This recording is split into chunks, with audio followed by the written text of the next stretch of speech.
আপনারা কেমন আছেন সবাই?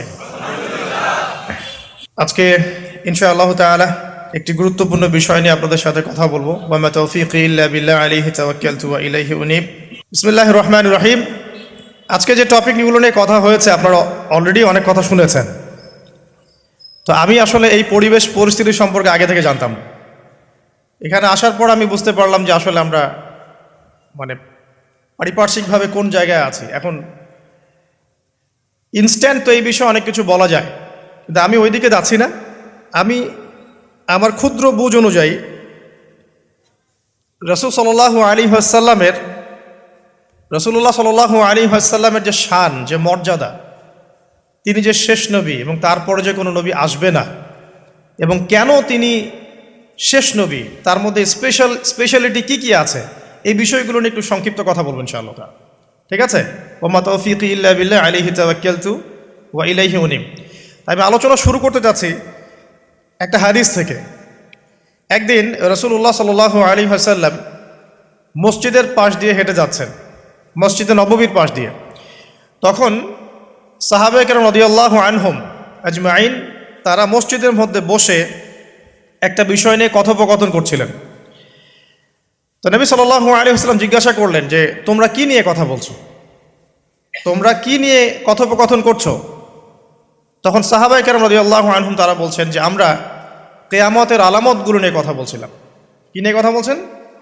কিয়ামতের আলামতগুলো নিয়ে সাহাবীরা কথা বলছেন। তো সাহাবীদের কিয়ামতের আলামত নিয়ে কথা বলার কি দরকার ছিল? তাদের সময় তো আর কিয়ামত হবে না। দরকার ছিল কি? সচেতনতা। তারা ফিতনায় নিজেরা যেন না পড়ে যান, এই জন্য সতর্ক থাকতে চাইতেন। এই কারণেই ফিতনাময় পরিবেশ নিয়ে আলোচনা করতেন। তো নবী সাল্লাল্লাহু আলাইহি ওয়াসাল্লাম তখন বললেন, দেখো, যতদিন পর্যন্ত 10টা আলামত প্রকাশ হচ্ছে না ততদিন পর্যন্ত কিয়ামত হবে না। কয়টা আলামত? 10টা।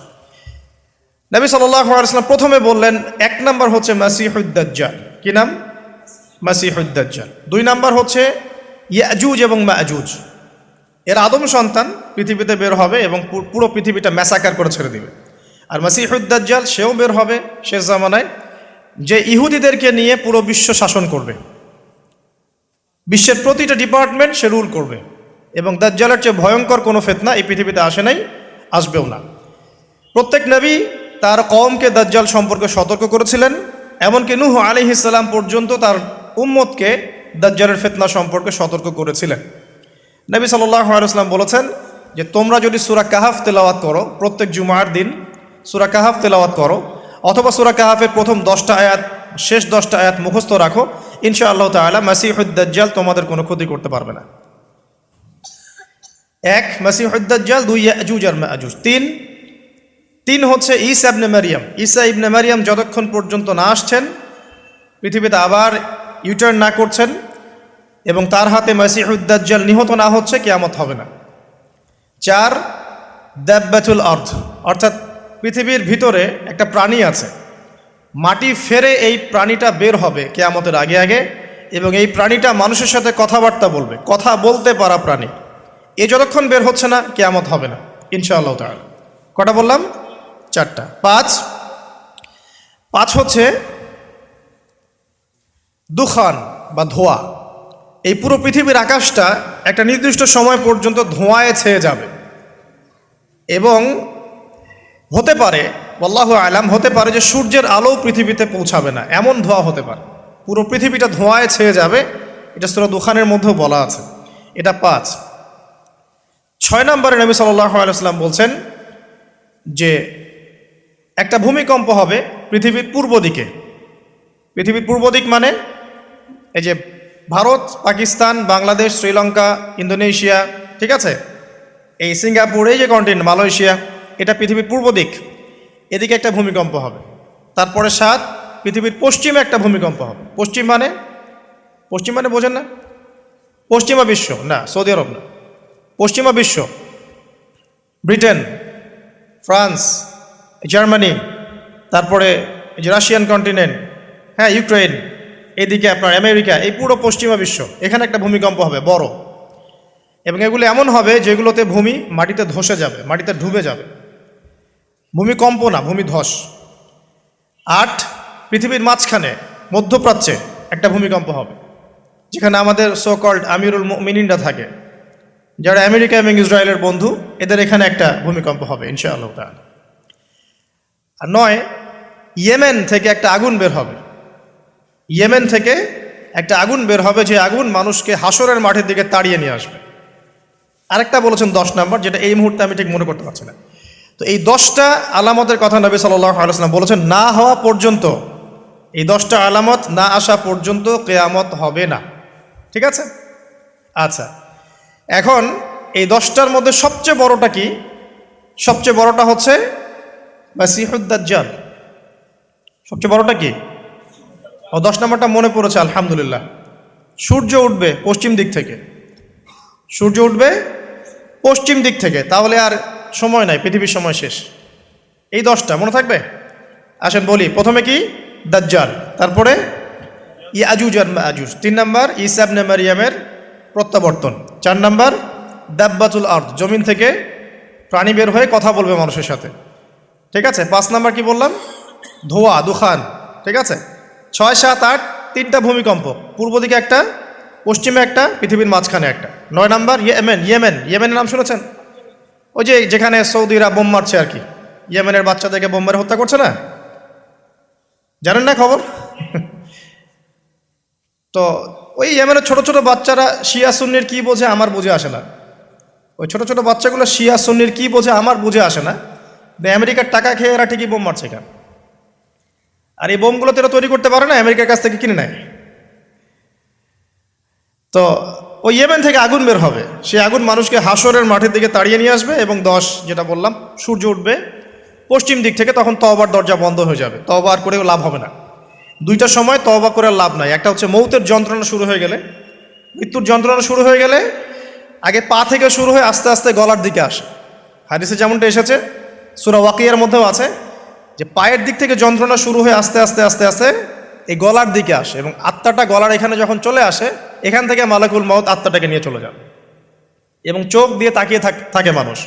রুহটা চলে গেলে মানুষ চোখ দিয়ে তাকিয়ে থাকে, দেখবেন এই কারণে মৃত ব্যক্তি তাকিয়ে থাকে, চোখ খোলা থাকে।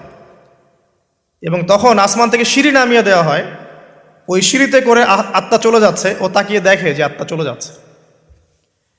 এবং মানুষ মারা যাওয়ার পরে চোখ জীবিত থাকে অনেকক্ষণ। মেডিকেল সায়েন্স যারা পড়েছে তাদেরকে জিজ্ঞাসা করবেন, মানুষ ডেড হয়ে গেলেও চোখ দেখবেন আরও কয়েক ঘন্টা, হয়তো আরও নির্দিষ্ট একটা সময় পর্যন্ত চোখটা কিন্তু জীবিত থাকে। এই জন্যে চোখ বন্ধ করে দিতে হয়। যাই হোক, তো যেটা বলছিলাম, যে মৌতের যন্ত্রণা শুরু হয়ে গেলে তওবা করে লাভ নাই, তওবার দরজা বন্ধ। আর পশ্চিম দিক থেকে সূর্য উঠে গেলে তওবা করে লাভ নাই, তওবার দরজা বন্ধ। তো এই 10টার মধ্যে সবচেয়ে বড়টা হচ্ছে মাসিহুদ দাজ্জাল।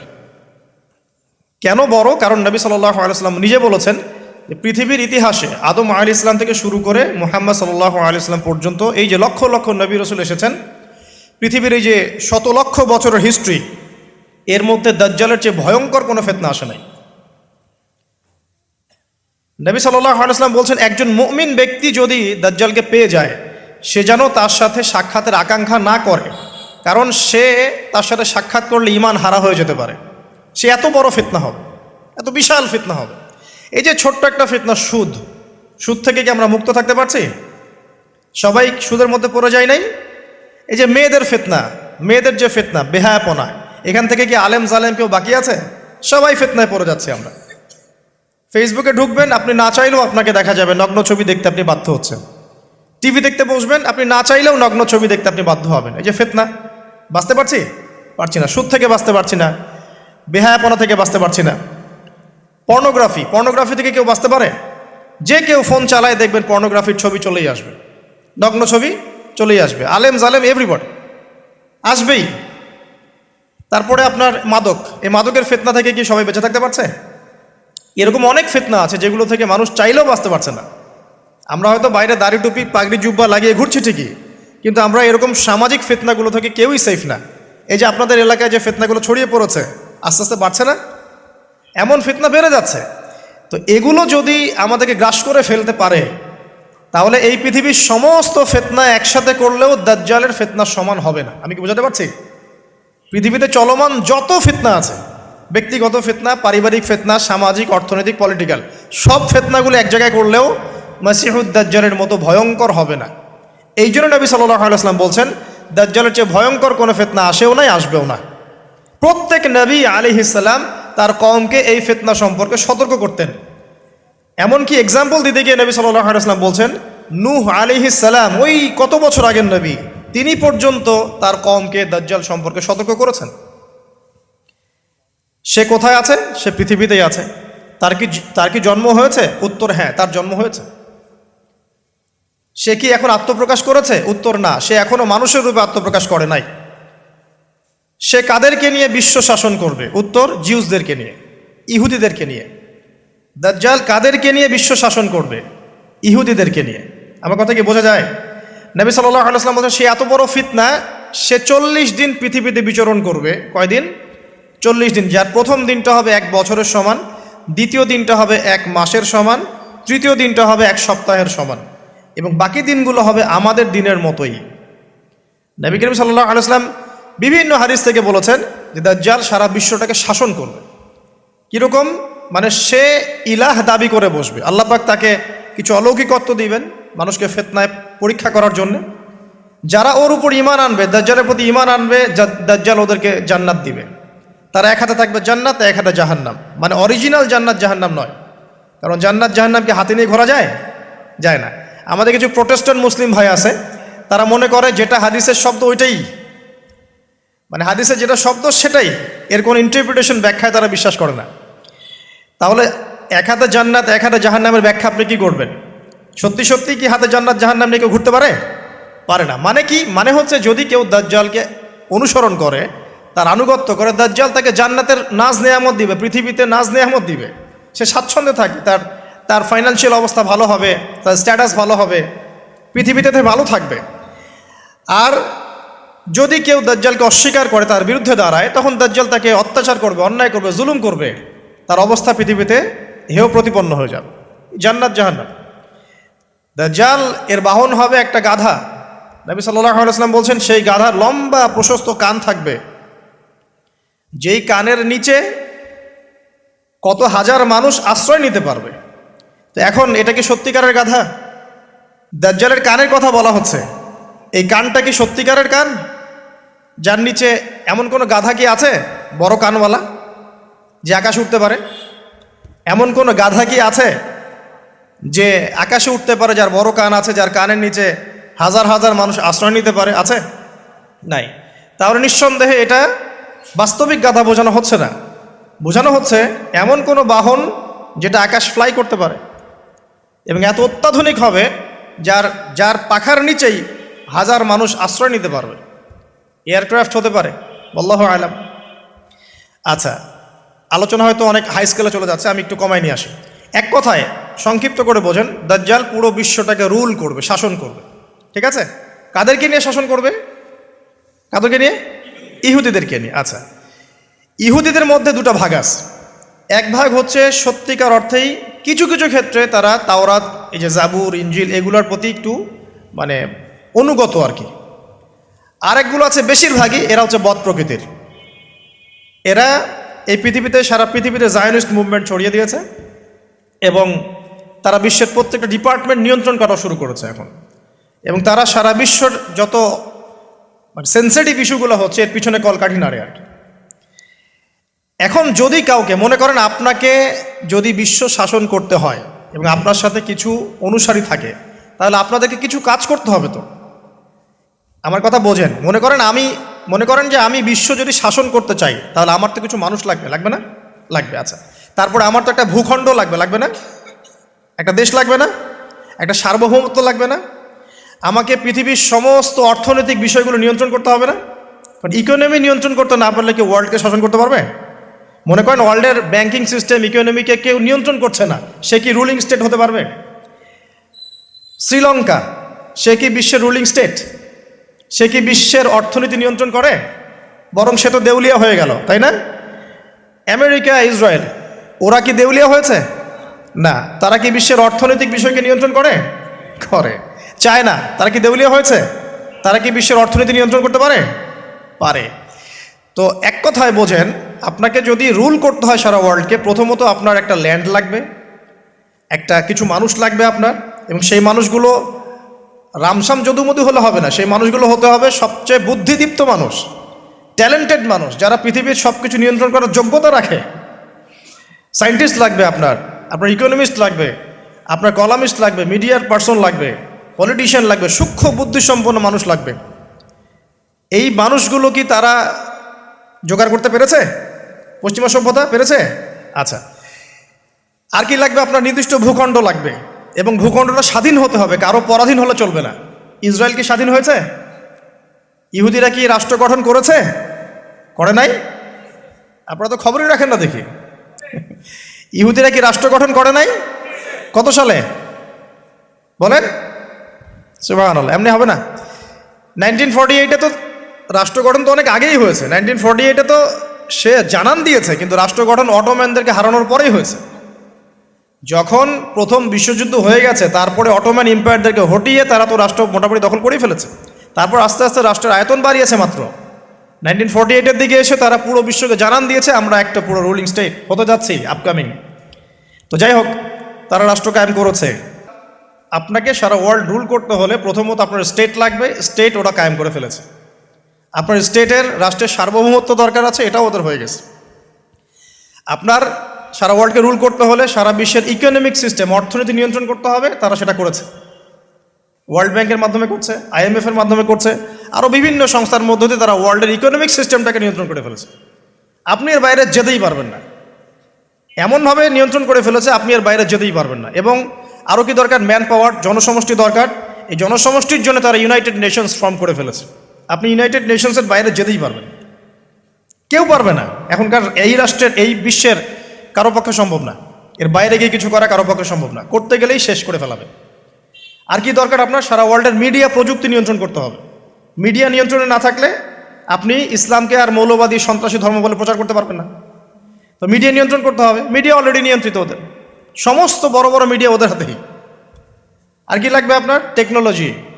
এই যে আপনি গুগল চালান, অ্যাপেল ইউজ করেন, এইটা ওইটা করেন, ফেসবুকিং, ইউটিউবিং, সব কিছু ওদেরই। আর আমরা মনে করি ফেসবুকের মধ্যে দিয়ে আমরা দিন কায়েম করে ফেলাবো একেবারে। মানে ইহুদি খ্রিস্টানদের প্ল্যাটফর্মে আইসা ওর মধ্য দিয়ে আমি চাচ্ছি দিন ইসলাম প্রতিষ্ঠা করে খেলাফত কায়েম করে ফেলাবো একেবারে। কত বড় বোকা! এটা মাছ ধরার জাল বিষয় রেখে দিছে একটা। এগুলো হচ্ছে জাল, কারা কারা টোপ দেয় ওইটা ধরে টান দিবে ওরা। খেলে কথা হয়তো বুঝতে পারেন না, মাথার উপর দিয়ে যাচ্ছে, বুঝতে পারতেছি। কয়েকবার লেকচারটা দেখবেন ভিডিও ইউটিউবে, তারপরে বুঝতে পারবেন ইনশাআল্লাহ। এগুলো মাছ ধরার টোপ। জাল ফেলেন না আপনারা? বাঘ শিকার করার জন্য হরিণকে বিসর্জন দেয় না মানুষ, এগুলো সেই টোপ। মাছ ধরতে গেলে আগে যে চারা দেন না, এই ফেসবুকিং, ইউটিউবিং, এগুলো চারা দেওয়া। হ্যাঁ, এর মধ্যে কিছু কল্যাণকর দিক আছে, এটা ক্ষতির চেয়ে নিতান্তই কম, ক্ষতি বেশি। তারপরে আর কি নিয়ন্ত্রণ করতে হবে? সবচেয়ে বড় জিনিসটা সেটা হলো অস্ত্রশস্ত্র।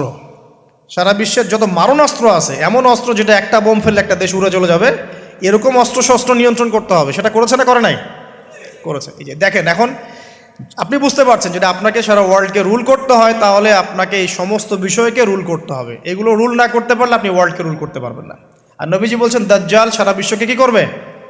বলেন, সারা বিশ্বকে রুল করবে।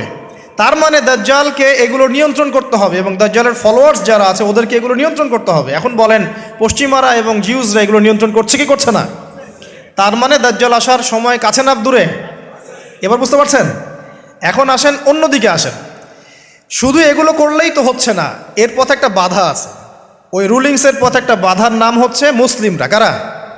মুসলিমরা। কারণ মুসলিমরা জানে যে দাজ্জাল মিথ্যা, আল্লাহ পাক এটা পরীক্ষা করছেন। হ্যাঁ, ও যে আল্লাহ দাবি করবে, নিজেকে গড দাবি করবে, বা সারা ওয়ার্ল্ডকে রুল করবে, এর বিরুদ্ধে একমাত্র শক্তি হিসেবে দাঁড়াতে পারলে মুসলিমরাই দাঁড়াতে পারবে। আর যাদের মধ্যে ধর্মীয় চেতনা আছে, যারা সৎ, নিজ নিজ ধর্ম পালন করে, তারাও কিন্তু এটাকে মেনে নিবে না। এখন তাহলে কি করতে হবে? ধর্মগুলোকে এলিমিনেট করতে হবে, ধর্মগুলোকে সরাতে হবে। এভাবে আস্তে আস্তে কি করলো, সব ধার্মিক তত্ত্বগুলোকে বাদ দিয়ে নাস্তিকতার তত্ত্বগুলো সব শুরু হলো সমাজে প্রচলন। আস্তে আস্তে আস্তে আস্তে ধর্ম আস্তে আস্তে মাইনাস হতে থাকলো, এবং নাস্তিকতার তত্ত্বগুলো রাইজ করতে থাকলো। এটাও তারা করেছে। তারপরে মুসলিমদেরকে এখন বাধা দেওয়ার জন্য কি করতে হবে? কিছু কিছু জিনিসের দরকার। এই জায়গাতে আসে বোঝেন ভালো করে। এখন মুসলিমরা হয়ে গেল বাধার কারণ, করতে পারবো না। ওদের কাছে কোরআন আছে, ওদের কাছে হাদিস আছে, ওদের নবী মুহাম্মদ সাল্লাল্লাহু আলাইহি ওয়াসাল্লাম শেষ নবী, এবং মুহাম্মদ সাল্লাল্লাহু আলাইহি ওয়াসাল্লামের ফলোয়ার্সরা প্রায় 1400 বছর বিশ্বটা শাসন করেছে, করে নাই? তাহলে এরা তো বাধা এখন। তাহলে মুসলিমদেরকে দুর্বল করতে হলে কী কী করতে হবে? তো প্রথমত ওরা ধর্মের মধ্যে অনেক তন্ত্রমন্ত্র ঢুকিয়ে দিয়েছে। ওই তন্ত্রমন্ত্রগুলো আগে একটু বলে নেই। যেমন ওরা মুসলিমদের মধ্যে কিছু মানুষ তৈরি করেছে যারা বলছে যে মুহাম্মদ সাল্লাল্লাহু আলাইহি ওয়াসাল্লাম শেষ নবী নয়, আরও নবী আসতে পারে। ঠিক আছে, এই যে ইমান হারা করে ফেললো আপনাকে আস্তে আস্তে। মুসলিমদের মধ্যে কিছু মানুষকে তারা তৈরি করেছে যারা বিধর্মী হয়েও দেখবেন ইসলামের লেবাস পোশাকে দিন প্রচার করছে, এরকম লোক আছে। মুসলিমদের মধ্যে এমন মানুষ তারা তৈরি করেছে যারা বলছে যে কবিরা গুনাহ করলেই কাউরে হত্যা করা যাবে। এভাবে তারা বিভিন্ন সন্ত্রাসবাদী সংগঠনে যোগ দিয়েছে। দেওয়ার ফলে মুসলিমদের মধ্যেই দেখা গেছে যে মুসলিম কান্ট্রিগুলোর মধ্যেই বোম ব্লাস্টিং, এখানে ওখানে বিস্ফোরণ, এগুলো করছে। এটাকে আমরা খাওয়ারিজ আকীদা বলি। তারা আবার ঢুকিয়ে দিয়েছে মুসলিমদের মধ্যে একদল মানুষ বলছে যে আলী রাদিয়াল্লাহু আনহু তিনি আল্লাহর মর্যাদা পাওয়ার যোগ্য, নাউজুবিল্লাহ। তার মর্যাদা মুহাম্মদ সাল্লাল্লাহু আলাইহি ওয়াসাল্লামের চেয়েও বেশি, নাউজুবিল্লাহ, বা তার সমমানের, এইসব কথাও বলছে। এরকম একটা শ্রেণীও বের হয়েছে। আবার নতুন আরেক শ্রেণী বের হয়েছে মুসলিমদের মধ্যে, বলছে যে কোরআন মানবো, হাদিস মানার কোনো দরকার নাই, কোরআন মানলেই যথেষ্ট, হাদিস মানার কোনো দরকার নেই। আবার একটা দল বের করবে, মানে করেছে দেখবেন, যারা হচ্ছে আবার শুধু লা ইলাহা ইল্লাল্লাহ বললেই হবে, আমলের কোনো দরকার নাই। শৈথিল্যবাদী, মুরজিয়া বলে এদেরকে, শুধু লা ইলাহা ইল্লাল্লাহ বললেই হবে, আমলের কোনো দরকার নাই। আবার একটা দল বের করেছে যে যুক্তি দিয়ে কোরআন যতটুকু বুঝবো ওইটাই মানা যাবে, এর বাইরে মানা যাবে না। মুতাজিলা, যুক্তি দিয়ে কোরআন যতটুকু বুঝবো এতটুকু মানবো, যুক্তির বাইরে যায় মানবো না। এরকম শত শত আকীদার মানুষকে তারা মুসলিমদের মধ্যেই ছড়িয়ে দিয়েছে, এবং মুসলিমদের মধ্যে এই ফিতনাগুলো ছড়িয়ে দেওয়ার ফলে উম্মাহ কি হয়ে গেছে? বিভক্ত হয়ে গেছে। এরপরেও আবার দেখবেন হকপন্থী যারা, তাদের মাঝে সূক্ষ্মভাবে তারা ষড়যন্ত্র করে আপোষে ফাটল সৃষ্টি করে দিয়েছে। বিশুদ্ধ মানহাজের, বিশুদ্ধ আকীদার একটা জামায়ার মধ্যেও দেখবেন আবার ফাটল সৃষ্টি হয়ে গেছে। এগুলো ধর্মতাত্ত্বিকভাবে তারা আক্রমণ করেছে। আবার তরুণ যুবকদেরকে এই যে internet section, gaming section, online section, অহেতুক সময় নষ্টর কিছু এলিমেন্টস, গেমিং সেকশন, এগুলো দিয়ে ব্যস্ত রেখেছে। ফ্রি মিক্সিং ছড়িয়ে দিয়েছে, ফ্রি মিক্সিং, নারী পুরুষের একাকার। এখন জেনা ছড়িয়ে দেওয়া হয়েছে, জেনার উপকরণ পর্নোগ্রাফি ছড়িয়ে দেওয়া হয়েছে, সবাই ঘরে বসে এগুলো দেখছে। মাদকটাকে সহজ করে দেওয়া হয়েছে, সবাই এখন এদিকে ছুটছে। রিবা ছড়িয়ে দেওয়া হচ্ছে, সবাই সুদ খাচ্ছে। মানে মুসলিম উম্মাকে ধ্বংস করার জন্য চতুর্দিক থেকে তারা কিন্তু আক্রমণ করেছে। কেন আক্রমণ করেছে? কারণ ওই রুল করতে হলে, তাদেরকে সারা ওয়ার্ল্ডকে রুল করতে হলে সবচেয়ে বড় বাধা কারা? মুসলিমরাই। এই কারণেই সুদূর প্রসারী নীল নকশা একে প্রায় 100-200 বছরের প্ল্যান করে তারা এই কাজগুলো করেছে, যে কাজগুলোতে তারা প্রায় 80-90% সফল। আর আমরা বিগত 100 বছরে সবচেয়ে বেশি যে কয়টা মাসআলা নিয়ে পড়েছিলাম সেটা হচ্ছে হাত বাঁধা, নাবির নিচে না উপরে না বুকে, রফুল এদেন করবো কি করবো না, আমিন জোরে হবে না আস্তে, পায়ে পা লাগবে কি লাগবে না। আর বিগত 100 বছরে 100 বছর কিন্তু হয়ে গেছে। 1914 সালে অটোম্যান ডিফিটের পরে 2022 চলছে, এখন প্রায় 100 বছর হয়ে গেছে। তো 100 বছরে তারা কিন্তু এই সমস্ত সেক্টরগুলো উন্নতি করে আজকে রুলিং স্টেট। আপনাকে বোঝাচ্ছিলাম ওরাই কিন্তু সারা ওয়ার্ল্ডকে রুল করছে। আর মাসিহুদ দাজ্জালও কিন্তু ইহুদিদেরকে নিয়ে সারা ওয়ার্ল্ডকে রুল করবে। আচ্ছা, এখন বুঝতে পারছেন অলরেডি যারা বিচক্ষণ শ্রোতা, যে এই পরিস্থিতিটা শুধুমাত্র ওদের সাফল্য বললে ভুল হবে। এখানে সবচেয়ে বড় কথা আমাদের ব্যর্থতা। কারণ বিগত 1400 বছরে কিন্তু আমাদের অবস্থা এমন ছিল না। ওমর রাদিয়াল্লাহু আনহুর যুগে আমাদের অবস্থা এমন ছিল, আবু বকর সিদ্দিকের যুগে এমন ছিল, তারপরে আপনার ওসমান আলী রাদিয়াল্লাহু আনহুমা, তাদের যুগে কি আমাদের অবস্থা এমন ছিল? 4 খলিফার যুগ ছিল প্রায় 30 বছর। কত বছর? 30 বছর। 30 বছর ইসলামী খেলাফা চলেছে। তার আগে নবী সাল্লাল্লাহু আলাইহি ওয়াসাল্লাম 23 বছরে সমাজ সংস্কার করেছেন। ওই 23 বছর যদি ধরি, পরের 30 বছর এখানে কিন্তু ইসলামের জয় জয়কার। 4 খলিফার পরেও উমাইয়ারা শাসন এসেছে। কারা আসছে? উমাইয়ারা শাসন করেছে প্রায় 80 থেকে 90 বছর বা 92 বছর। এই 92 বছরেও কিন্তু মুসলিমদের অবস্থা এমন ছিল না। ছিল? কথা বুঝতে পারছেন না? ছিল না। তারপরে শাসন এসেছে আব্বাসীয়রা শাসন করেছে প্রায় 550 বছর। কত বছর? কথা বলেন। প্রায় 550 বছর। এই 550 বছরেও মুসলিমদের অবস্থা এমন ছিল না যেমনটা এখন আজকে আছে। তারপরে ফাতিমি খেলাফত গিয়েছে, তুলুনি খেলাফত গিয়েছে, এদিকে মামলুকদের শাসন গিয়েছে, কর্ডোভার ইসলামিক খেলাফত গিয়েছে, মোগলরা চলে গেছে, উসমানীয়রা চলে গেছে। মুসলিমদের অবস্থা কিন্তু এমন ছিল না। এই হিস্ট্রিগুলো কয়জন জানো? এই 1400 বছর ইসলামের হিস্ট্রিগুলো কয়জন জানো? এই 1400 বছরে আমাদের অবস্থা কিন্তু এমন ছিল না। এখন বর্তমান সিচুয়েশন আর এই 1400 বছরের সিচুয়েশনকে আমরা মিলাতে পারছি না। মিলাতে পারছি না। করণীয় কি আপনার? কেন হলো এই অবস্থা? মানে কি করতে হতো বা কি করা উচিত? কেন হলো এই অবস্থা? মোটা দাগে কয়েকটা কথা হচ্ছে, আমরা বেশিরভাগই ইল্লা মাশা আল্লাহ, আমরা বেশিরভাগই কোরআন এবং সুন্নাহ থেকে দূরে সরে আসছি, 1 নাম্বার। 2 নাম্বার, আমরা বেশিরভাগই আমলের দিকে জোর যতটা না দিয়েছি, ইলম অর্জন, জ্ঞান অর্জনের দিকে অত বেশি জোর দেইনি। কথা বুঝতে পারছেন না মনে হয়? আমরা আমলের দিকে জোর দিচ্ছি না এমন না, আমল করতে চাই আমরা খুব, কিন্তু কোরআন সুন্নাহর গভীর জ্ঞান অর্জন করা এবং সমসাময়িক বিশ্বের জ্ঞানগুলো অর্জন করার দিকে আমরা কিন্তু খুব একটা ফোকাস করছি না। আবার অনেকে তো এখন পর্যন্ত এই যুগে এসেও জেনারেল শিক্ষাকে স্বীকৃতি দিচ্ছেন না। এই শিক্ষাটার দরকার আছে, কোরআন সুন্নাহর সাথে এই শিক্ষাটা অর্জন করলে বিশ্বকে এগিয়ে নেওয়া যাবে, আমরা তো স্বীকৃতি দিচ্ছি না। ইংরেজি শিখলে এখনও অনেকের চুলকানি হচ্ছে, না দরকার নাই, ম্যাথামেটিক্সের দরকার নাই, সায়েন্সের দরকার নাই, আইসিটির দরকার নাই, হ্যাঁ, আন্তর্জাতিক বিশ্ব সম্পর্কে জানার দরকার নাই, এগুলো কিন্তু আমরা এখনও ঢুকাচ্ছি না। ঢুকালেও খুব লো স্কেলে, যেটাতে খুব একটা কাজ হচ্ছে না। তো দেখেন, আমরা আমলের দিকে খুব ফোকাস করেছি ঠিকই, কিন্তু পরিপূর্ণ জ্ঞান অর্জনে কনস্ট্রাকটিভ সিলেবাসের দিকে আমরা কিন্তু সবাই ফোকাস করি নাই। বিগত 100 বছর আমরা পিছিয়ে আসছি এখানে। আবার যারা জেনারেল লাইনে পড়েছি আমরা বেশিরভাগ, তারা মাশাআল্লাহ 20-25 বছর পড়েছি, এখানে আবার আমরা ইসলামটা পাই নাই। এখানে ইসলাম থেকে আমরা আবার সরে আসছি। আমরা অনেক কিছু শিখেছি, ডক্টর হয়েছি, ইঞ্জিনিয়ার হয়েছি, পলিটিশিয়ান হয়েছি, ইকোনমিস্ট হয়েছি, কিন্তু ইসলামিক বেসিক জিনিস জানি না। অজুর ফরজ জানি না, নামাজের ফরজ, ওয়াজিব, সুন্নাত, মোস্তাহাব জানি না, আছে না? ফরজ গোসল কেমন করে করতে হয় সেটাও আমরা বুঝতে পারছি না, জানি না অনেকেই। পরে যখন হেদায়েত আসে তখন আবার পড়াশোনা শুরু করি, তখন জানি। সিলেবাস ওয়াইজ আপনি পাচ্ছেন না। এখানে জ্ঞানের একটা দৈন্যতা আছে না, মেরুকরণ আছে না? এই জ্ঞানের মেরুকরণ হচ্ছে দায়ী, প্রথম কথা। তারপরে হচ্ছে কোরআন সুন্নাহ থেকে সরে আসা, 2 নাম্বার। 3 নাম্বার, আমল করেছে ঠিকই, কিন্তু পরিপূর্ণ আমলে আমরা বিশ্বাসী না অনেকেই।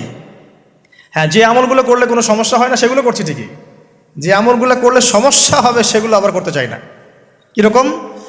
নামাজ পড়লে কোনো সমস্যা নাই, আপনি নামাজ পড়বেন, তাসবিহ তাহলিল করবেন, হ্যাঁ, আপনি সময় লাগাবেন, ওকে ফাইন। কিন্তু সুদ নিয়ে কথা বললে বা সুদের এগেনস্টে কিছু করলে প্রবলেম, আপনি করতে যাচ্ছেন না।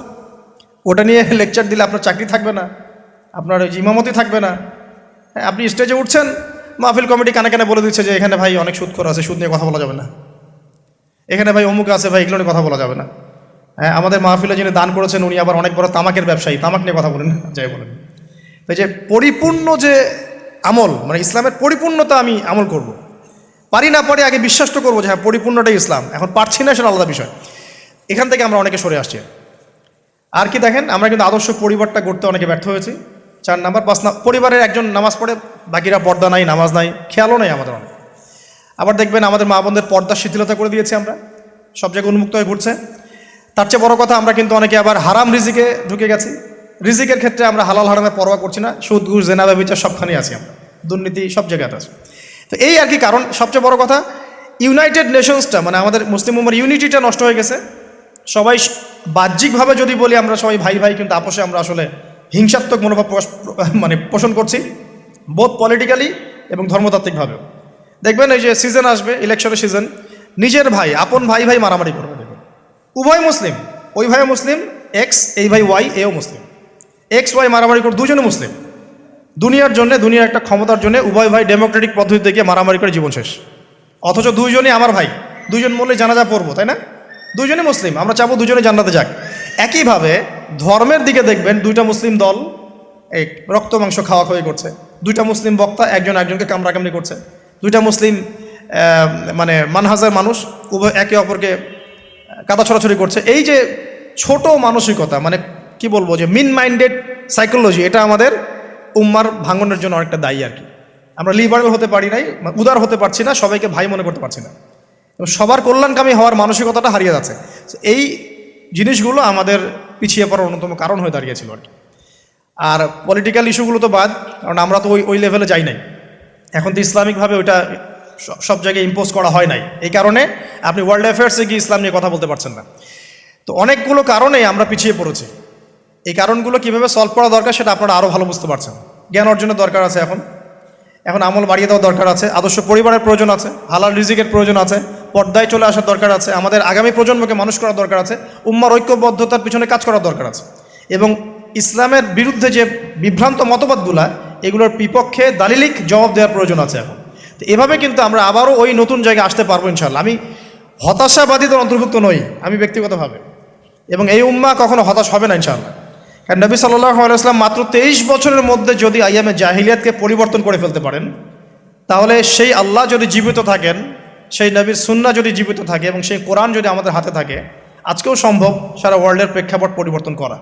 আমরা বড় স্বপ্ন দেখতে চাই, ছোট স্বপ্ন দেখবেন কেন, বড় স্বপ্ন দেখবেন। এই স্বপ্নের উপর দাঁড়িয়েই তো ইনশাআল্লাহ ইমাম মাহদী এই বিশ্বে ইসলাম প্রতিষ্ঠা করবেন না? তিনি কেমন করে করবেন? তিনি তো একা, কেমন করে করবেন? নিঃসন্দেহে তার কিছু মানুষ থাকবে যারা তার মতো করে চিন্তা করে, যারা পরিপূর্ণ ইসলাম পালনে নিজেকে উৎসর্গ করতেও প্রস্তুত থাকবে। এমন তো কিছু মানুষ তিনি নিয়ে আসবেন, তিনি তো পারবেন। ঈসা ইবনে মারিয়াম তো আসবেন, আমি বললাম 10টা আলামত, তার মধ্যে একটা হচ্ছে ঈসা ইবনে মারিয়াম আসবেন, এবং তিনি এই জুলুমের ভিত্তিটা উপড়ে ফেলবেন। এটা কি এমনি এমনি হবে? অনেক ত্যাগ হবে, অনেক তিতিক্ষা হবে, অনেক পরিশ্রম হবে, হ্যাঁ, তাদের ইফোর্ট থাকবে। সারা বিশ্বের মধ্যে ইসলামটা আল্লাহ যাদেরকে পছন্দ করবেন তাদের মধ্য দিয়ে ছড়িয়ে দিবেন।